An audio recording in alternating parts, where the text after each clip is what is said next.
Hi everyone, so I'm pleased to welcome my junior from IIT Delhi, Rajat Yadav, who recently secured AIR 111 UPSC CSE 2022. तो आज हम बात करेंगे रजत यादव से about the preparation strategy and कुछ ऐसी चीज़ें जो हम इनसे सीख सकें in order to make the journey smoother for the aspirants who are already preparing for this examination. So welcome Rajat. Thank you so much sir. Rajat, tell me something कि जो आपकी बैकग्राउंड को डिफाइन करे, आपकी यूपीएससी सीएसई की journey को define करे. तो sir I was born in Kanpur. मेरी स्कूलिंग गाज़ियाबाद से हुई है, Delhi Public School Ghaziabad. Then I did my BTech in civil engineering from IIT Delhi. After that, I worked for a while as a management consultant. Okay, तो आपने काम किया, then you prepared for the UPSC. आपने साथ में प्रिपरेशन भी की और काम भी किया? नहीं, I quit. अच्छा, आपने जॉब क्विट की, वो डिसीजन लिया, then you switched to the UPSC preparation. Right. ठीक है. And उसके बाद फिर sir this is my third attempt. इससे पहले 2 बार prelims नहीं हुआ. अच्छा. And इस बार I was successful in all the 3 stages, so I consider myself lucky. Great. तो रजत, कुछ ऐसी चीज़ें बताइए आपकी जर्नी के बारे में जिसको आपको एक होता है ना, एक लर्निंग कर रहा है वो आपके लिए, so that those points can help the aspirants to crack this exam in the very first attempt. है ना, होता है ना कि हम लोग कुछ चीज़ें सीख लेते हैं अपनी जर्नी में जो शायद दूसरों को हेल्प करे. yes, sir. या वो गलती रिपीट ना करें. तो सर मेरे को लगता है सबसे बड़ी सीख तो ये है कि काफ़ी कुछ हम जब प्रिपरेशन स्टार्ट करते हैं उससे पहले हम कुछ होते हैं, कुछ हमने सीखा होता है लाइफ में, कुछ हमारी वीकनेसेस होती है, स्ट्रेंथ होती है, पर हम इस प्रेप के दौरान भूल जाते हैं कि वो क्या है. तो हम जो भी एक मास कल्चर जो चलता है, हम फोमो में आ जाते हैं, fear of missing out, then काफ़ी चीज़ें कॉम्प्रोमाइज़ कर देते हैं. तो मुझे भी अपने पिछले 2 अटेम्प्ट्स में लगा ये. अच्छा. मेरे को हमेशा से लगता था कि मैं आंसर राइटिंग में थोड़ा डिसेंट हूँ, पर फिर भी लोग कहते थे आंसर राइटिंग, तो मैं उस पर ज़्यादा ध्यान दे रहा था. जबकि प्रीलिम्स वाला पार्ट मेरा थोड़ा सा वीक था, रिविजन एस्पेक्ट, तो कभी मैंने ढंग से किया नहीं था. तो इस बार मैंने उस पर बहुत फोकस किया. अच्छा. सिमिलरली कोई एस्पिरेंट हो सकता है जिसका रिविजन अच्छा हो, मेंटल वो याद करने की क्षमता और चीज़ें कनेक्ट करने की, लेकिन उसकी आंसर राइटिंग हो सकता है थोड़ा वो, तो उसको वो करना चाहिए. तो मेन एक क्रक्स जो है वो ये है कि आप अपनी स्ट्रेंथ और वीकनेस पे खेले, आपके लिए जो बेस्ट है वो करें, तो then this exam rewards you, आज नहीं तो कल इट डज. ओके. तो आपको क्या लगता है आपकी स्ट्रेंथ लास्ट अटेम्प्ट में क्या रही, आपके थर्ड अटेम्प्ट में जिसमें आपने एग्जाम क्लियर किया, उसमें स्ट्रेंथ क्या रही? सर मेरी स्ट्रेंथ थी कि I kept it very simple. हर चीज़ इसमें ये एग्ज़ाम बहुत बड़ा है, मतलब सिलेबस वाइज, तो अनलेस हम चीज़ें ऐसे कंस्ट्रक्टेड नहीं रखेंगे जो हम वापस रिवाइज कर पाएँ और एक्चुअली रिप्रोड्यूस कर पाएँ पेपर में, बिकॉज यूपीएससी को तो नहीं पता है कि आपने कितने मार्क्स दिए हैं, आप कहाँ से आते हो, आपके कितना ग्रेड था कॉलेज में, जो है उनके सामने है ऑन दैट पेपर. तो वहाँ बस अगर एंड गोल हम लेके चलें सिंस द बिगिनिंग कि मैं आज जो करूँगा क्या उसमें हेल्प कर रहा है कि नहीं. राइट. Final exam. हाँ, तो हमेशा आपको पता होना चाहिए कि 250 वर्ड्स है, 150 वर्ड्स है, तो बहुत कुछ वहाँ कथा नहीं लिखनी है आपको क्रिस्प पॉइंट्स लिखते हैं, 10 पॉइंट्स, 15 पॉइंट्स, तो वो सोच के हमेशा चलना चाहिए. तो it helps in keeping things. मैं इधर थोड़ा ऐड करूँगा. मैं भी ना जब बच्चों से बात करता हूँ, I usually tell them one thing कि there is a difference between knowledge and exam orientation. Right. For example, एक छोटा सा एग्जाम्पल दूंगा. हो सकता है एक बच्चे को महात्मा गांधी के बारे में पूरी इंफॉर्मेशन हो, उसको उनके बर्थ से लेकर एंड तक सब कुछ पता है, सारे फैक्ट्स पता है, सब कुछ पता है, बट यूपीएससी के एग्जाम में अगर वो contemporary relevance of Mahatma Gandhi का आंसर नहीं कर पा रहा है तो वो सारा यूजलेस है. डेफिनेटली. राइट. तो एग्जाम ओरिएंटेड होना is very important in this preparation. आप नॉलेज कितनी भी डिसेंट रखते हो, लेकिन वो अगर आप एग्जाम में रिप्रोड्यूस नहीं कर पा रहे हो, वो मार्क्स में आप उसको कन्वर्ट नहीं कर पा रहे हो, तो कहीं ना कहीं वहाँ दिक्कत हो जाती है. Definitely sir. एंड सर इसमें एक चीज़ ऐड करते हुए, सिलेबस आपके सामने होता है. राइट. तो ये जो ओरिएंटेशन है ये सिलेबस से बन जाती है, थोड़ा सा प्रीवियस ईयर क्वेश्चंस, लेकिन सिलेबस तो मेंस का इतना वेल स्ट्रक्चर्ड है, तो वो आपको काफ़ी लेवर्स, काफ़ी अपने आप में स्ट्रक्चर्स दे देता है. जैसे एक छोटा सा एग्जांपल लो कि आर्ट एंड कल्चर का जो सिलेबस लिखा है, उसमें सब है, आर्किटेक्चर, लिटरेचर, ये सब है। तो मान लो कोई क्वेश्चन आता है, चोला एम्पायर पे आ गया, आपको नहीं समझ आ रहा है, एब्स्ट्रैक्ट क्वेश्चन है, लेकिन आप उसको ब्रेक डाउन कर सकते हो कि उसकी पेंटिंग्स के बारे में बात कर ली, आर्किटेक्चर के बारे में बात कर ली, तो ये ऑटोमेटिकली हेल्प कर देता है। राइट, पॉइंट जनरेशन वो हमेशा अगर आप मद्देनजर रखोगे तो काफी बुलेट प्रूफ रहेगी तैयारी।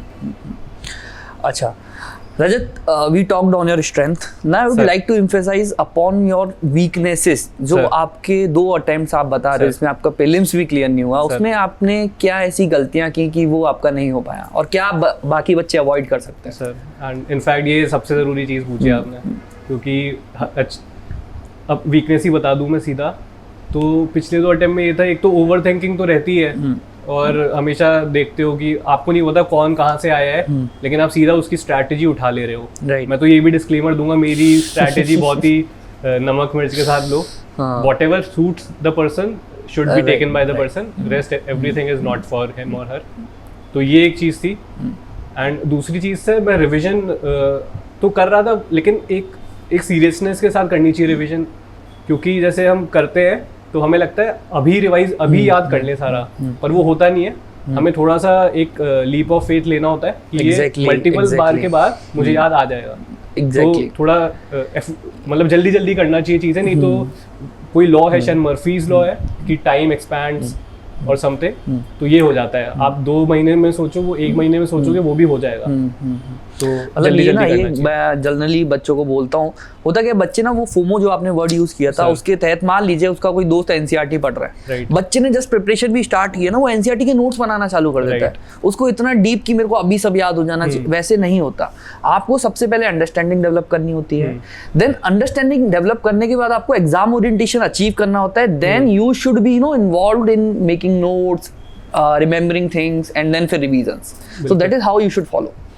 ठीक है Rajat, so mark sheet is out if I'm not wrong. Yes, sir. So can you please let us know your marks? Yes, sir. In mains. Yes, sir. ऐसे से स्टार्ट करते हैं। तो ऐसे में आई हैव 141 मार्क्स। ग्रेट यार, काफी अच्छे मार्क्स हैं। Thank you sir. Then GS 1 में 100, GS 2 में 120, GS 3 में 88 है, GS 4 में 100, देन PSIR में 256 एंड पर्सनालिटी टेस्ट में 187। काफी डिसेंट है पर्सनालिटी टेस्ट, मतलब ओवरऑल आपके काफी डिसेंट मार्क्स हैं। Yes sir, I am quite happy. Prelims में आपके मार्क्स कितने हैं? प्रीलिम्स के अभी आए नहीं, बिकॉज फॉरेस्ट भी है मेरा। अच्छा, आपने फॉरेस्ट भी क्लियर हो गया? हाँ, मेरा उसका इंटरव्यू भी अब नहीं दूंगा, because now this is out, but उसके रिजल्ट के बाद आती है marksheet. But according to answer keys 120 plus ही था, इस बार इम्प्रूवमेंट था पिछले। मतलब आपने पहले 2 अटेम्प्ट में प्रीलिम्स नहीं क्लियर किया, आपके 3rd अटेम्प्ट में 120 प्लस मार्क्स। Right sir. मतलब ये एकदम से कैसे आपने अचीव कर लिया कि आपके पहले 2 अटेम्प्ट में प्रीलिम्स भी क्लियर नहीं हो रहा और 3rd अटेम्प्ट में you know shooted to 120 plus marks? तो ये इसका क्या एक क्रक्स था कि आप जो बच्चों को बताना चाहेंगे? फर्स्ट तो रिविजन, जैसा मैंने कहा ही, और रिवीजन भी ऐसा कि पहले आपने जो करा है, मान लो आपने 6 महीने पहले कुछ पढ़ा है, वो बहुत कम काम आएगा अगर आखिरी 1 महीने में आपने 2 रिगरस रिवीजन नहीं किए। तो ये सीरियसनेस होनी चाहिए प्रीलिम्स के लिए। देन प्रीवियस ईयर क्वेश्चंस काफ़ी हेल्प करते हैं, because one thing is that they tell about the theme of questions. Right. Second and the most important thing is they tell you about the language of UPSC, कि क्या वो mean करता है कि shall this shall do something. असली जीवन में कुछ और हो सकता है, बट यूपीएससी के उस लैंग्वेज में कुछ और है, तो वही बता सकता है और कोई नहीं बता सकता। देन थर्ड चीज़ यही है, इनको कंबाइन करके कभी आप हिंदी वाला पार्ट देख लेते हो। इस बार मैंने हिंदी वाला ट्रांसलेशन देख के क्वेश्चन का 2 क्वेश्चन किए। अच्छा, तो ये सब होता है। काफी इंपॉर्टेंट और काफी यूनिक पॉइंट है। राइट, जैसे एक क्वेश्चन था जिसमें अल्फा अल्फा और ये सब ऑप्शन थे, क्या नाइट्रोजन फिक्सेशन होता है, तो अल्फा अल्फा पता था ग्रास है। एक चिकपी है जो इधर लिखा था चना, तो पल्सेस करते हैं, तो चिकपी से 2 ऑप्शन एलिमिनेट हुए, बाकी में अल्फा अल्फा था, तो अल्फा अल्फा है तो और दूसरी घास भी होगी, तो वो शायद क्लोवर थी या कुछ थी। तो ये सब भी होता है। Prelims is not just about knowledge, ये सब बहुत लोग करते हैं, इसीलिए कई लोग होते हैं जो हर साल प्रीलिम्स निकालते हैं। तो आपको ये दिमाग में रहे तो इट इज लाइक मेरा भी ये मानना है रजत, प्रीलिम्स में ना I think almost 60% is about knowledge right now, बाकी 40% or even 50% if I'm not wrong is about your approach कि आप क्वेश्चन कैसे सॉल्व कर रहे हैं, आप पेपर में माइंडसेट कैसा रख रहे हैं, आपको क्वेश्चन नहीं आता तो आप कैसे अप्रोच कर रहे हैं, पीवाईक्यू कितना आपने एनालिसिस किया हुआ है, लॉजिकल एप्टीट्यूड आप कितना यूज कर रहे हैं और क्वेश्चन कितना अच्छे से पढ़ रहे हैं, these things do matter. And UPSC design भी ऐसे करता है क्वेश्चन की, मतलब उनको ये तो चाहिए नहीं 200 लाएगा बंदा, लेकिन हमेशा ऐसा होता है 30 क्वेश्चंस के बाद जब आप सेकंड और थर्ड राउंड में करते हो तो कुछ ना कुछ वो हिंट छोड़ते हैं, स्पेशली जब क्वेश्चन बड़ा हो, तो हम थोड़ा डिमोटिवेट होके छोड़ देते हो, बट नहीं छोड़ना चाहिए, the devil is in detail जैसे कहते हैं। अच्छा, आपने एक रिवीजन पे बात बोली कि रिवीजन वाज योर की इन द थर्ड अटेम्प्ट, तो इधर मैं ना एक छोटा सा आपको ब्रह्मास्त्र देना चाहूँगा आप सबको। अगर आप अपना सिलेबस एंड डेट से पहले, लेट से अगर आपका अभी 28 मई को एग्ज़ाम है या हुआ है, आप 27 या 26 मई को या 27 मई को एक दिन में पूरा सिलेबस रिवाइज करने की काबिलियत रखते हैं ना, तो आपका सिलेबस या आपका रिवीजन एकदम सही लाइन पे जा रहा है। तो आपका अप्रोच, आपकी रिवीजन साइकिल्स वैसे डिवाइड होनी चाहिए कि आप एग्जाम से एक दिन पहले पूरा सिलेबस रिवाइज कर पाए। आई नो कुछ लोगों को ये बहुत इम्प्रैक्टिकल लगेगा, बट जब आप बार बार रिवीजन कर लेते हो ना, तो आपको ये पता होता है फाइनली मेरे को क्या क्या रिवाइज करके जाना है ना, गैप्स फिल करना। राइट, ठीक है। रजत, तो अब हम बात करेंगे आपके ऐसे के स्कोर पे। You scored really very great in ऐसे 141 मार्क्स। तो क्या आपका अप्रोच रहा था ऐसे में, और स्पेशली फिलोसॉफिकल ऐसे में आपने उनको कैसे टैकल किया? पहले आपकी अप्रोच बता दीजिए, ओवरऑल ऐसे की अप्रोच क्या आप बच्चों को बोलना चाहेंगे इन टर्म्स ऑफ कैसे गाइड करना चाहेंगे? Then we will talk upon philosophical essays as well. तो सर, पहली बात तो ये जानने की जरूरत है कि यहाँ यूपीएससी का essay is very different from all other essays, तो इसकी डिमांड समझने की जरूरत है। वो 2 एसेज जो हैं वो काफ़ी कुछ जज करना चाह रहे हैं कि कितना डाइवर्सिटी ऑफ इंटरेस्ट है बंदे का, व्हाट आर द एग्जांपल्स और केस स्टडीज ही और she can quote in the essay, वो काफ़ी इंपॉर्टेंट है। तो मेरी ओवरऑल अप्रोच यही थी कि क्वेश्चंस हमेशा एब्स्ट्रैक्ट होते हैं, बट उनको आपको कम से कम एब्स्ट्रैक्ट बनाना है अपने आंसर में, मतलब आपको क्वेश्चंस डिकोड करने हैं, ऐसे जो लिखा है उसको डिकोड करना है। एंड सिंस एब्स्ट्रैक्ट है तो आपको काउंटर पॉइंट्स भी दे देने चाहिए कहीं कहीं, एंड बैंग ऑन इंट्रोडक्शन होता है तो काफी कुछ वहीं सॉर्ट हो जाता है, बिकॉज ऐसे एग्जामिनर इज अ पर्सन, तो सब्जेक्टिविटी होती है, आपको उसको हुक्ड रखना है। तो मैं हमेशा ये बहुत अच्छा लिखता था इंट्रो, तो जैसे इसमें फर्स्ट मैंने लिखा था a ship is safe in harbour वाला अटेम्प्ट किया था, तो मैंने उसमें इब्राहम लिंकन का वो यूज़ किया था एक केस स्टडी, कि वो जा रहे हैं अपना इमेंसिपेशन प्रोक्लेमेशन के लिए, and his wife is saying that ship is safe in harbour, ऐसे करके कि क्यों करना है, क्यों कंफर्ट जोन के बाहर जाना है।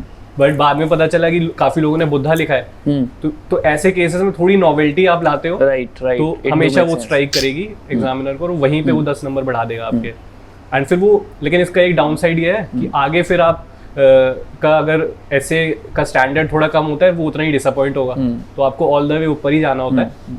और ओवरऑल अप्रोच मेरी ये रहती थी कि मैं स्टार्ट करता था एक इंट्रो से, फिर थोड़ा एक्सप्लेन करता था कि दिस ऐसे विल एक्सप्लोर दीज डायमेंशंस, वो ट्रेलर सा हो गया आपके ऐसे का, तो वहीं पे उसको पता है कि अच्छा इसने एड्रेस किया है।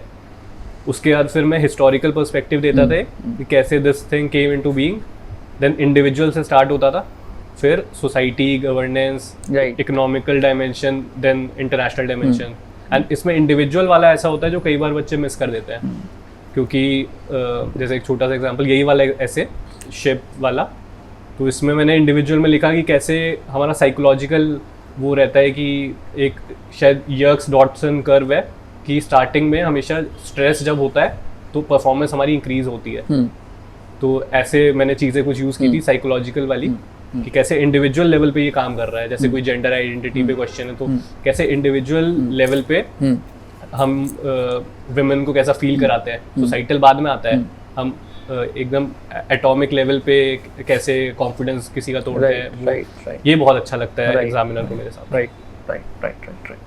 तो जैसे आपने इंट्रोडक्शन का बताया सर, तो इंट्रोडक्शन में जो आपने बताया था उसे एक पढ़ने वाली पर्सपेक्टिव से एनेक्डोट्स बोलते हैं, राइट?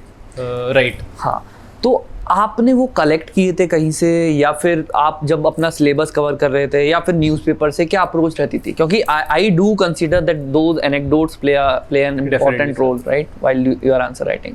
डेफिनेटली सर, एंड ये मैंने कलेक्ट तो नहीं किए थे, बट कर सकते हो अगर कैंडिडेट्स को पसंद है। जैसा मैंने पहली लाइन बोली इंटरव्यू में, जो आपके लिए अच्छा है, बट इसमें एक ये भी है डिस्क्लेमर कि ये अब काफी एक फॉर्मूलेइक चीज हो गई है ओवर द पास्ट 5-6 इयर्स, तो सबको पता है एनेक्डोट्स। तो मैं तो ये भी करता था, इसमें चलो एनेक्डोट दे दिया, दूसरे में एनेक्डोट नहीं दिया, दूसरे में कोई और चीज से इंट्रो, क्योंकि वो ऐसे मैकेनिकल सा नहीं लगना चाहिए। आफ्टर ऑल यहाँ पे ही पूरे मेंस में आपको मौका मिलता है कि थोड़ा सा आप ह्यूमन टच दो, उसको खुश करो क्रिएटिविटी से। तो एनेक्डोट डाल सकते हो, कोट्स डाल सकते हो। कोट्स तो नहीं डालने चाहिए फिलोसॉफिकल में, बिकॉज एक कोट ही दिया होता है, उसको फॉलो। लेकिन एनेक्डोट डाल दो, करंट अफेयर्स डाल दो, कोई रिसेंटली हुआ हो, प्राइम मिनिस्टर ने कुछ बोला हो, होती रहती हैं चीजें, कोई सस्टेनेबल डेवलपमेंट गोल की मीटिंग की बात कर लो, वहां से बस आपको कनेक्ट करना है, राइट, ऐसा कुछ भी कनेक्ट राइट। बाकी अब आप मेरे को ये बताइए कि फिलोसॉफिकल एसेज में आपकी अप्रोच क्या रही? क्योंकि 141 काफ़ी डिसेंट स्कोर है ऐसे में, तो कुछ ऐसा कुछ अलग या कुछ मतलब टिप्स जो आप देना चाहोगे बच्चों को for the philosophical essays? Because you know as far as I have got the feedback from the students, people are really struggling in philosophical essays. पता है अभी मिथ क्या है रजत? मिथ इज कि लोगों को ये लगता है कि फिलोसॉफिकल एसेज में फिलोसॉफी लिखनी होती है, बिल्कुल गलत है। बिल्कुल गलत है। I do agree on that part. तो मैं आपसे ये जानना चाहूँगा कि क्या वो एडवाइसेस हैं, क्या वो टिप्स हैं जो आप बच्चों को देना चाहेंगे in terms of philosophical essays? Philosophical essay में पहली बात तो नहीं लिखनी फिलोसफी, इसलिए क्योंकि वो चाहता ही नहीं है। वो खुद एक बहुत एक्सपीरियंस प्रोफेसर है, बहुत रेप्यूटेड लोग होते हैं, एक बच्चा क्या लिख पाएगा? Philosophy is such a wide thing, and इसमें एक बेसिक स्ट्रक्चर तो वही होना चाहिए जो पहले के एसेज में होता था। आई एग्री कि आप सारे डायमेंशंस एक्सप्लोर करो। जैसे दूसरा वाला फिलोसॉफिकल था, पहला भी था ही, and I am quite happy क्योंकि आजकल ऐसे वाले जो एसेज होते हैं फिलोसॉफिकल काफी तुम्हें डिफरेंशिएट करने का मौका देते हैं। इसमें जो भी मेहनत करेगा वो he or she will do good. That is what I say to students. Philosophical essays उल्टा आसान है क्योंकि आप ना उनको बहुत मल्टी डायमेंशनल इंटरप्रेट कर सकते हो और अब उसमें मल्टी डायमेंशनल पॉइंट्स भी लिख सकते हो। हाँ, और इसमें भी मल्टी डायमेंशनल के चक्कर में कई बार लोग 15 पॉइंट्स लिख देते हैं कि 15 चीजें लिखेंगे, तो आजकल वो भी नहीं चाहिए। पिछले 2-3 साल के सारे जो भी टॉपर्स हैं उनके एसे की अप्रोच देखोगे तो वो बताते हैं कि UPSC since let's say 2020 is rewarding originality assess में। तो उनको एक डंप नहीं चाहिए 10 डायमेंशंस का, उनको 6 डायमेंशंस का एनालिसिस चाहिए। राइट, एंड इसमें भी काउंटर ओपिनियन लोग एंड में देना भूल जाते हैं। जैसे दूसरा वाला जो फिलोसॉफिकल था उसमें मैंने वो था कि चॉइसेस आर नेवर राइट और रॉन्ग, ऐसा करके था। तो उसमें ये तो करा ही पूरा, और थोड़ा अप्रोच अलग थी इसमें कि जैसे उसमें हेडिंग नहीं डालता था मैं फर्स्ट वाले में, इसीलिए फिर दूसरे में डाल दिया कि थोड़ा अलग लगे। तो पास्ट प्रेजेंट फ्यूचर करके डाला था, तो वो डाला कि कैसे चॉइसेस एकदम डाइकोटमी होती है हर जगह, left right ideology, PSIR use किया। लेकिन लास्ट में एक काउंटर भी डाला कि कुछ चॉइसेस हमेशा होती हैं जो मतलब यूनिवर्सल है, लव, कंपैशन। तो मतलब ये एक आपका वो रेफ्यूज नहीं बनना चाहिए डिसीजन ना लेने का, तो डिसाइसिवनेस हमेशा होनी चाहिए। तो मेरे ख्याल से ये भी अच्छा लगता है उनको कि दूसरी चीज भी कवर करी है। राइट। और इससे काफी आप हेज कर लेते हो सब्जेक्टिविटी के अगेंस्ट अपने ऐसे को, जब डायमेंशंस एक्सप्लोर करते हो। जैसे रजत ने बताया अभी डायमेंशंस के ऊपर, तो मैं भी थोड़ा सा ऐड कर देता हूँ इस पे। देखिए होता क्या है ना, बच्चे जब फिलोसॉफिकल एसेस पे ऐसे लिख रहे होते हैं तो व्हाट दे डू इज उन्होंने ऐसे की थीम पकड़ी, उस पे 15-20 डायमेंशन लिख दी। Rather than that what student should do is उस ऐसे की थीम पे they should first interpret it कि क्या 5-6 इंटरप्रिटेशन मिल रही है, including the contemporary relevance of that given quote. Then उन 5-6 इंटरप्रिटेशन के आपको 5-6 डायमेंशन इंडिविजुअल लिखने चाहिए। That is how you should approach उसको मल्टी डायमेंशनल बना के। ठीक है रजत, अब हमने प्रीलिम्स की बात कर ली है, हमने ऐसे की बात कर ली है, अब कुछ मेंस GS 1, 2, 3, 4 पेपर्स की बात कर लेते हैं। So tell me your approach in individual papers and you know how those papers are different from each other. आपने कैसे उनको अलग अलग अप्रोच किया, क्या अप्रोच रही आपकी? यही सबसे ज़रूरी चीज़ है समझना कि all these are different from one another and within BGS with in GS1 जो उसके सब सेक्शंस हैं उनको डिफरेंट तरीके से अप्रोच करना चाहिए मेरे हिसाब से, और वो एंड में सब भूल जाते हैं जब वो स्ट्रेस होता है। तो इसीलिए मैं तो ये एडवाइस करता हूँ, मैंने खुद भी किया था कि एक you should write a note to yourself कि उस समय मैं ये सिस्टम फॉलो करूँगा, चाहे कुछ भी हो जाए मुझे ये लिखना ही है। तो उसका कंटेंट क्या होगा वो मैं बताता हूँ। जैसे GS1 है, तो GS1 में there are not many articles, constitutional articles, जो भी ऐसी चीज़ें हैं जो GS2 में होती हैं, तो इधर आप यूज़ कर सकते हो एग्जाम्पल्स का, स्पेशली जैसे हिस्ट्री हो गया, आर्ट एंड कल्चर हो गया, इसमें तो बहुत ही कम चीज़ें हैं, तो इसमें आप एग्जाम्पल्स यूज़ करो। टेम्पल का नाम लिख दिया, आर्किटेक्चर स्टाइल के साथ 2-3 टेम्पल लिख दिए, अच्छा लगेगा। Diagrams are very important GS1 and GS3 में। तो हिस्ट्री में ऐसा करता था मैं, देन वर्ल्ड हिस्ट्री तो इस बार आया नहीं, बट वो सिमिलर लाइंस पे। देन सोसाइटी में it is very important to sort of take help from GS2 things. Governance हो गया, social justice and sustainable development goals होते हैं, गवर्नमेंट स्कीम्स होती हैं, इनको we can use in an like right manner, not पूरा बहुत कुछ। देन ज्योग्राफी में diagrams are a must, maps बहुत इंपॉर्टेंट है। मैं तो हर क्वेश्चन में मैप बनाए थे, मैंने इंटरनेशनल रिलेशंस के क्वेश्चन में भी मैप बनाए थे। ये आपकी टिप्स पे होना चाहिए, and it is not a very difficult task to make the world map और इंडियन मैप, और यहाँ काफ़ी हेल्प होती है। ज्योग्राफी में तो इस्थमस और स्ट्रेट वाला क्वेश्चन आ गया था, किसी ने नहीं पढ़ा था, मैंने भी नहीं पढ़ा था, प्रीलिम्स में पढ़ते थे, लेकिन डायग्राम अच्छे से पता है आपको। मेरे को तो 10-15 चीज़ें आती उसमें मेंशन कर दी, बस उसी को एक एक को उठा के मैंने एक जनरल वो बता दिया कि what is the use of these things. तो ये हेल्प करता है, एंड डायग्राम हमेशा एक प्लस पॉइंट है।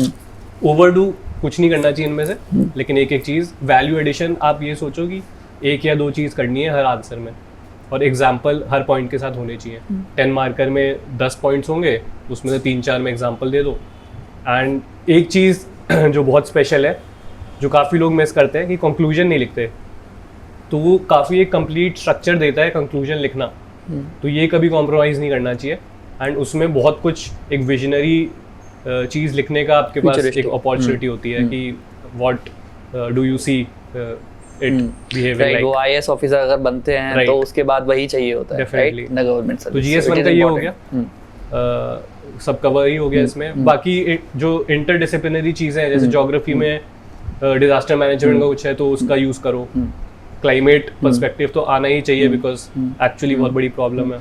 So we talked upon the tips for the GS1 paper. Now we will be talking upon GS2 paper. GS2, yes, and उसमें भी marks भी अच्छे हैं, 120। हाँ, 120 marks. Rajata scored 120 marks in GS paper 2. तो GS2 is like ये इससे start करते हैं लोग तैयारी अपनी, लक्ष्मीकांत पढ़ते हैं या जो भी पढ़ते हैं।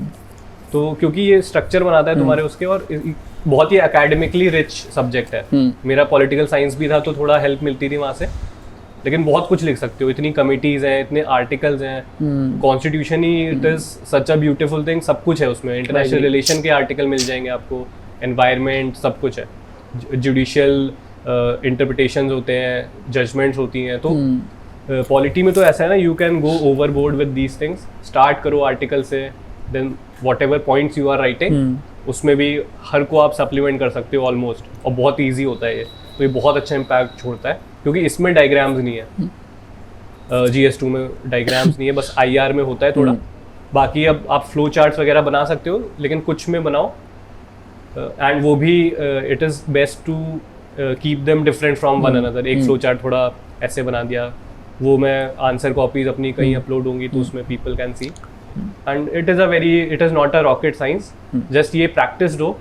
जैसे बाकी चीज़ों में भी जो होता है, स्पोर्ट्स में होता है कि सब कुछ विजुअलाइज्ड हो पहले से, कि ये करना है इस कंडीशन में, तो सारा वहाँ स्मूथली होता है।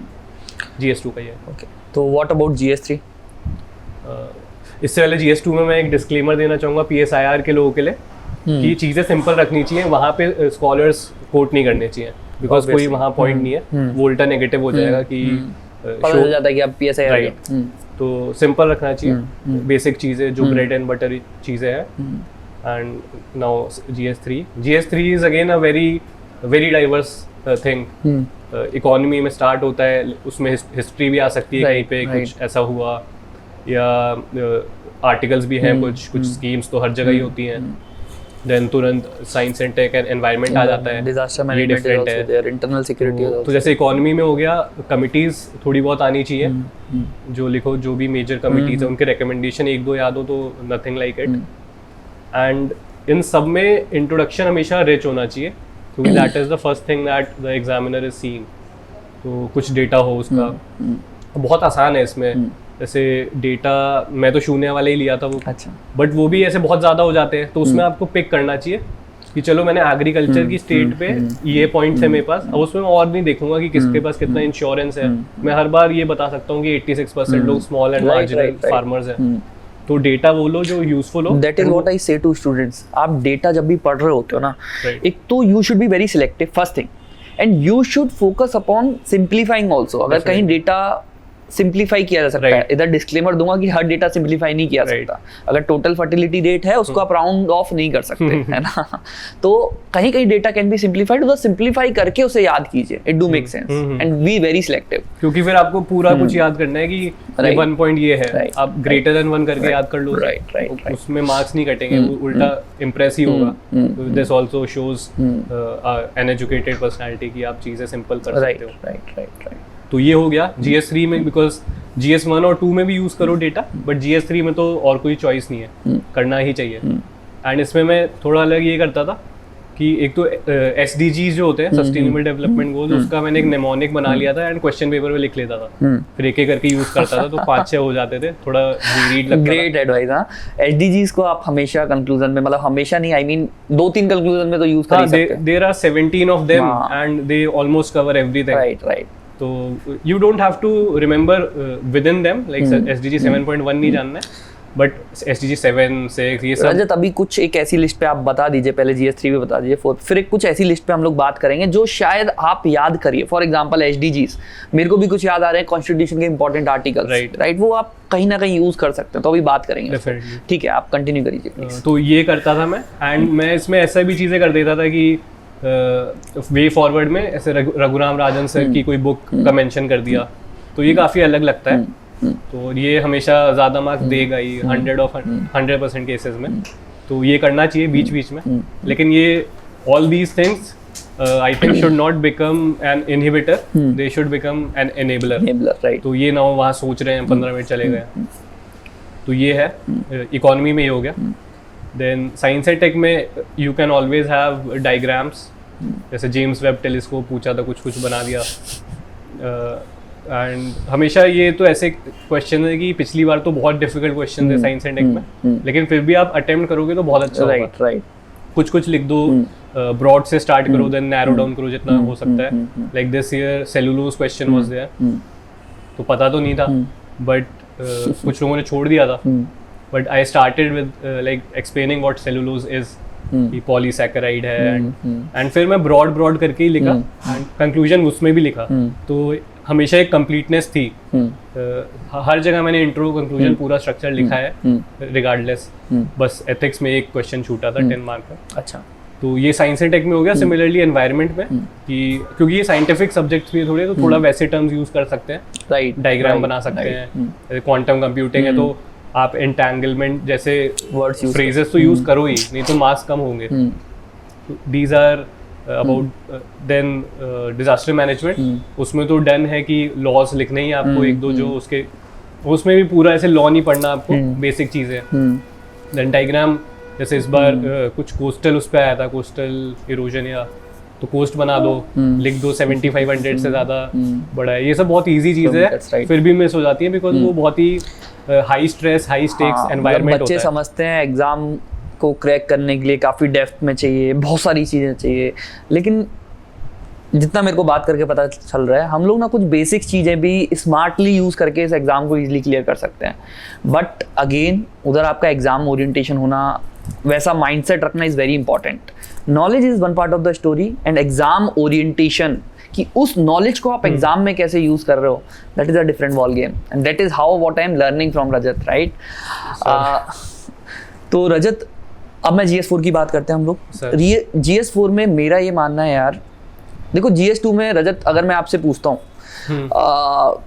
GS2 में मैं आपसे पूछता हूँ, tell me the causes of और the challenges of Indian judicial system शायद आप पढ़ के रेप्लिकेट कर पाओगे। बट एथिक्स एक ऐसा सब्जेक्ट है, यहाँ पे आपने एथिक्स के बारे में पढ़ लिया है बट कहीं ना कहीं वो डायरेक्टली एग्जाम में यूज नहीं होता है ना। Exam is more about the practical aspect, be it case study, और इस साल का तो पेपर भी ऑलमोस्ट काफी डिफरेंट था। तो आपकी अप्रोच क्या थी उस पेपर को लेके and what are your suggestions? क्योंकि आई पर्सनली बिलीव कि यार एथिक्स में नॉलेज और उसका एप्लीकेशन बाकी सब्जेक्ट से बहुत डिफरेंट है। बाकी सब्जेक्ट में आप जो पढ़ोगे वो आप रेप्लिकेट करने का कहीं ना कहीं चांसेस होते हैं, बट एथिक्स में जो आप पढ़ रहे हो वो रेप्लिकेट करना इज एन आर्ट, है ना, एंड इज डिफरेंट ऑल्सो। सो उसमें आपकी अप्रोच क्या थी एंड टिप्स क्या रहेगी? एक तो again things I kept it very short, जो नोट्स थे, एंड ऐसे कुछ ही चीज़ थी जिसमें मैंने नोट्स बनाए थे, एथिक्स उसमें से था। क्योंकि वो अगेन क्योंकि एप्लीकेशन पे आप फोकस तब कर पाओगे जब एक आपके पास होगा कुछ रेडी। तो एंड मैंने एक टेबल बनाई थी जो काफ़ी लोग आजकल बनाते हैं, वो काफ़ी हेल्पफुल होती है, वैल्यूज़ की टेबल।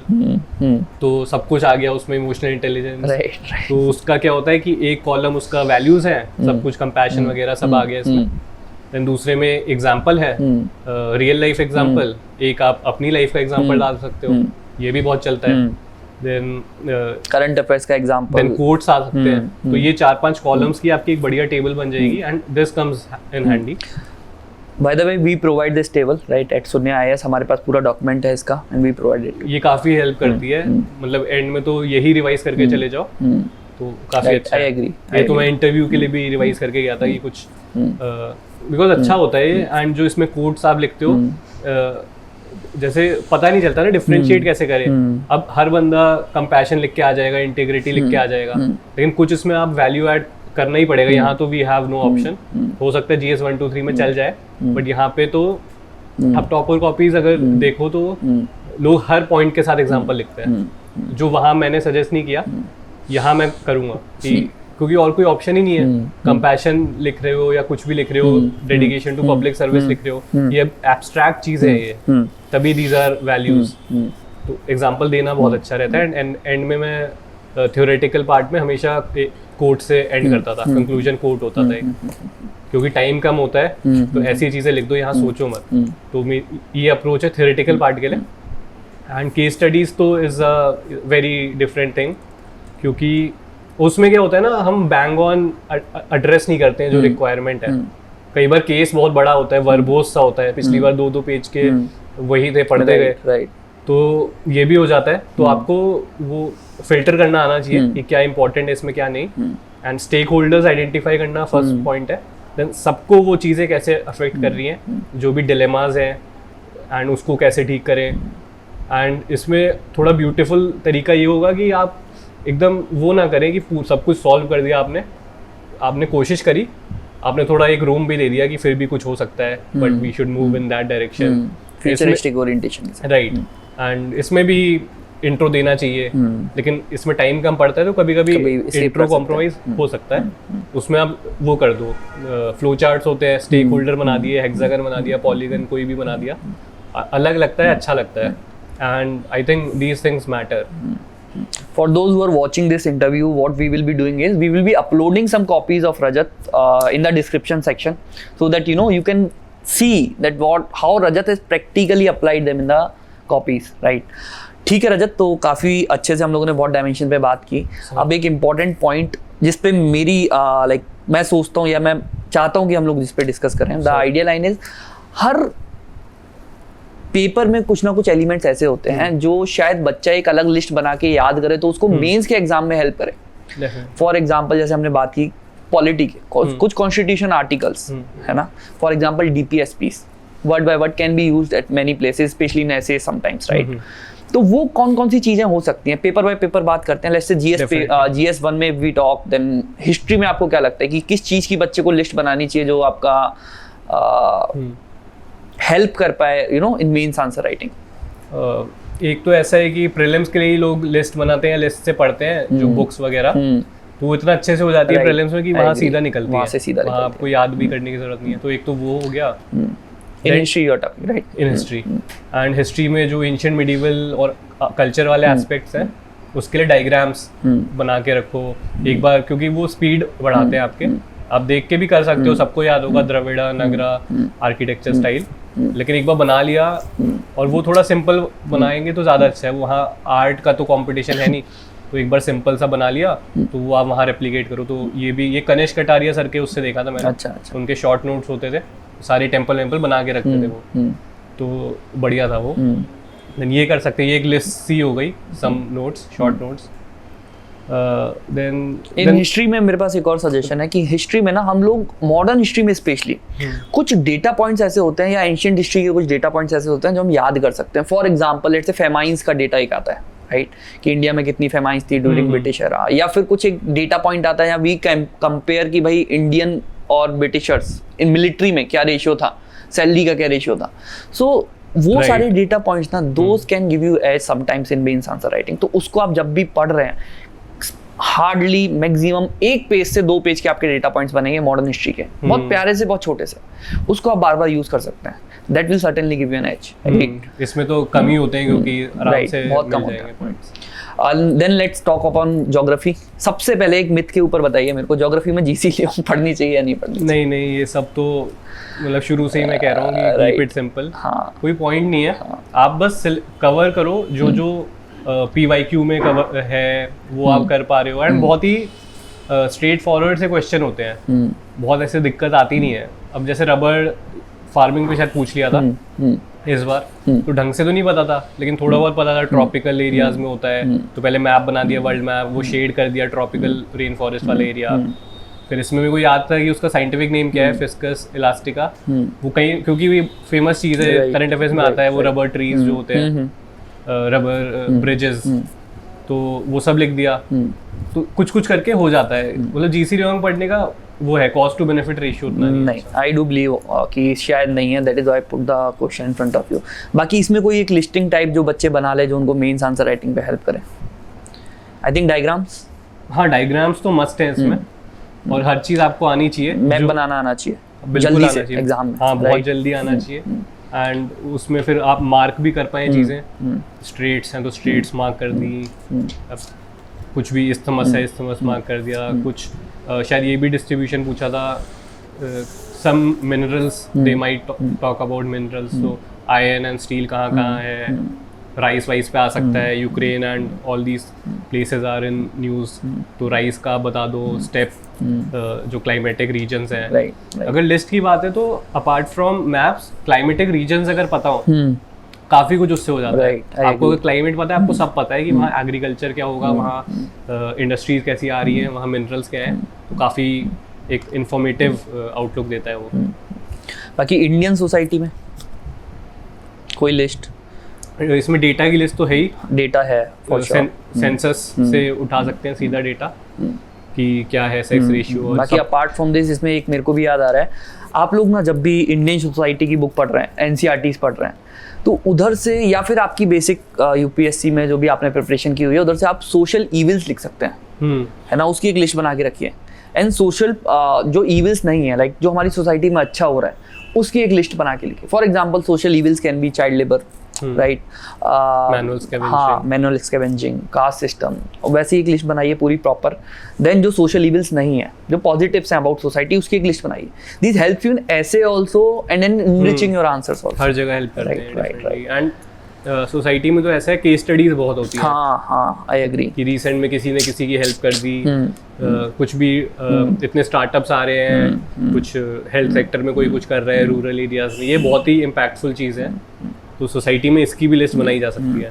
ये शुभम कुमार सर करते थे, जो AIR बनते 2 साल पहले, तो ये काफ़ी बढ़िया रहता है। तो पॉलिटी में we have seen about constitution articles, then what about rest of the topics in GS2? उधर कहीं और लिस्टिंग कोई कुछ प्रिपेयर कर सकते हैं? गवर्नेंस और सोशल जस्टिस तो सोसाइटी जैसा ही हो गया, एग्रीड। एंड गवर्नेंस में थोड़ा सा एथिकल एस्पेक्ट ला सकते हो, जैसे वहाँ आता है प्रोबिटी इन गवर्नेंस, तो हम एथिक्स भी ला सकते हैं गवर्नेंस में, तो थोड़ा अच्छा लगता है, ज़्यादा नहीं बट थोड़ा बहुत, राइट। और एग्जांपल्स यहाँ भी आ जाएंगे अच्छे गवर्नेंस जो एग्जांपल्स जो हम एथिक्स में यूज़ करते हैं, administrative examples, TN session sir, और जगह जगह की चीज़ें लिख सकते हैं। तो गवर्नेंस थोड़ा ऐसा हो गया। एंड गवर्नेंस में ये भी है कि काफ़ी कुछ तो मेरे को याद नहीं आ रहा, लेकिन एक चीज़ होती थी जो इसका सेंटर पीस होता था, स्टेट, प्राइवेट सेक्टर और सिटीजन वाला, कि इन तीनों के बेसिस पे गुड गवर्नेंस होती है। ये शायद सेकंड ARC ने कहा था। तो ये हमेशा वो रखो, क्योंकि एक ही 2 क्वेश्चन आएंगे, ये बना दो, ट्रायंगल बना दो और ऐसे, फिर तो ये हेल्प करता है। मिनिमम पढ़ाई के साथ मैक्सिमम रिजल्ट। हाँ नहीं, पढ़ाई तो होती है, लेकिन ये इतनी पढ़ाई के बाद भी अगर ये मिस कर दिया आपने, तो it does not make sense. ठीक है रजत, तो काफ़ी अच्छा लगा आपके साथ बात करके। ठीक है, और काफ़ी अच्छा रहा हमारा इंटरव्यू। आपको कुछ भी डाउट है, कोई भी कंसर्न है, आप कमेंट सेक्शन में डाल सकते हैं। ठीक है, रजत सर से कोई भी डाउट है तो आप वो भी कमेंट कर सकते हैं। वी विल ट्राई कि रजत सर आपको रिस्पॉन्ड करें इन द कमेंट सेक्शन, है ना। And best of luck, and Rajat best of luck to you too, है ना। ठीक है, thank you, have a great day. Thank you.